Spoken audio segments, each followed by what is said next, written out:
తెలియజేస్తూ ఉన్నాం. దాదాపుగా నిన్న రాత్రి 9 గంటల నుంచి కంటిన్యూస్గా వర్షం విపరీతంగా రావడం వల్ల అనేకమైన ప్రాంతాలన్నీ కూడా జలదిగ్బంధం అయిపోయి ప్రజలు ఇబ్బంది పడుతూ ఉన్నారు. ప్రజలందరినీ కూడా ఎవరిని కూడా ఇబ్బంది నుంచి బయటికి రావద్దని చెప్పేసి కోరుతూ ఉన్నాం. దయచేసి పైంక్ లైన్ మోరీ కానీ 2A మోరీ దగ్గర కానీ పూర్తి స్థాయిలో నీరు నిండిపోయి కనీసం 2 వీలర్ కానీ కార్లు కానీ రాని పరిస్థితి ఉన్నది. ఎవరన్నా అక్కడికి పోతే ప్రమాదమయ్యే పరిస్థితి ఉన్నది. అందుకే ప్రజలందరూ కూడా ఎవరు కూడా బయటికి రావద్దని చెప్పేసి కోరుతా ఉన్నాం.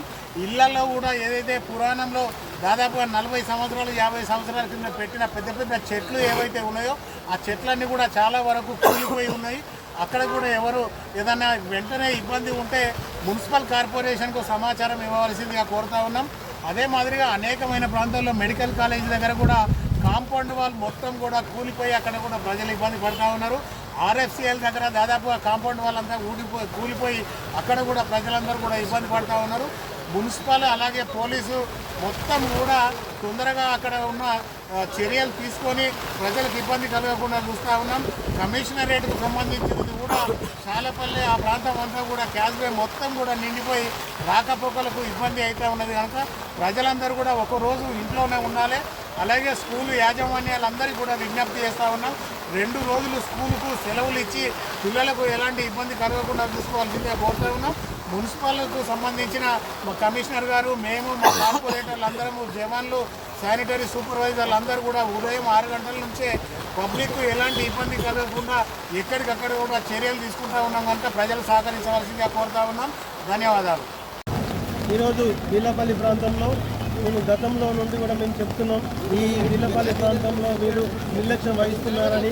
గతంలో ఈ ప్రాంతంలో ఎమ్మెల్యే గారు పరిశీలించిన సమయంలోనే ఈ ప్రాంతంలో వర్షం కొడితే ఈ ప్రాంతంలో మునిగిపోతాయని చెప్పి వాళ్ళని హెచ్చరించడం జరిగింది.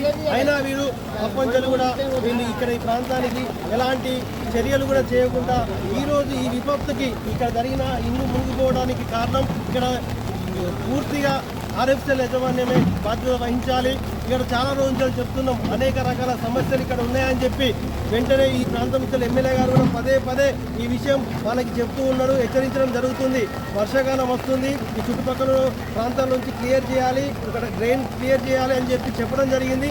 అయినా కూడా వాళ్ళు పట్టించుకోకపోవడం వల్ల ఈరోజు పెద్ద ఎత్తున ఈ వీళ్ళపల్లి ప్రాంతంలో ఇలా ప్రతి ఇంట్లో నీళ్లు మునిగి చాలా ఇబ్బంది గురి చేసి వాళ్ళు ఈ రోజున ఇళ్లలో లేని పరిస్థితిలో ఇక్కడ ఉన్నారు.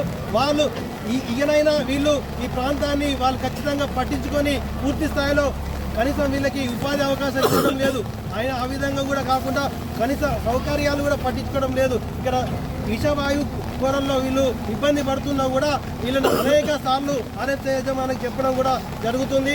పెద్ద ఎత్తున కూడా వీళ్ళకి ధర్నా విషయంలో కూడా తెలియపరచడం జరిగింది. కానీ అయినా కూడా వాళ్ళకి చలనం రావట్లేదు. కాబట్టి ఇకనైనా మేము చెప్పకపోతే, ఇక నుండి పట్టించుకోకపోతే పెద్ద ఎత్తున ఈ ఫ్యాక్టరీ గో బ్యాక్, ఈ ఫ్యాక్టరీలో మాకు వచ్చేది లేదు, ఒరిగే లేదు, మా ప్రాంతం అన్ని రకాలుగా అన్యాయం జరుగుతుంది. ఇక్కడ చాలా ఆరోగ్య పరంగా కూడా మాకు అన్యాయం జరుగుతుంది. ఇక్కడ క్యాన్సర్, అనేక శ్వాసకోశ వ్యాధులు కూడా మాకు ఇక్కడ వస్తున్నాయి. కాబట్టి వెంటనే ఇక్కడ దీనిపై చర్యలు తీసుకోకపోతే ముందున్న రోజుల్లో పెద్ద ఎత్తున ఇక్కడ దీని ప్రాంతంలో ధర్నాలు, నిరసనలు తెలియజేస్తామని చెప్పి తెలియజేస్తున్నాం. ఇప్పుడు ఈ విపత్తుకు వెంటనే స్పందించిన మేయర్ గారు, ఎమ్మెల్యే గారు ఇక్కడికి రావడం జరిగింది.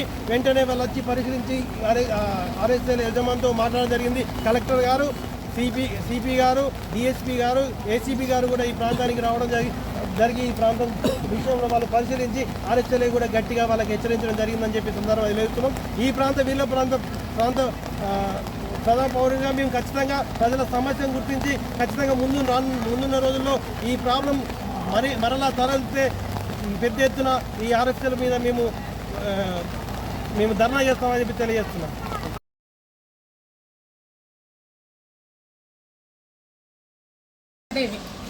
వర్షాకాలం ఈ వానల కంటే వాన నీళ్ళ కాదు ఇవి. ఇక్కడ ఎత్తై ఉన్నది, ఆ ఎత్తై గోడ ఊలింది. ఆ గోడ ఊలకు 5 నిమిషాలు కాలే. 5 నిమిషాల వరకు మొత్తం ఇల్లు రెండిపోయి మాకు ఇంట్లో మొత్తం నీళ్ళే ఉన్నాయి.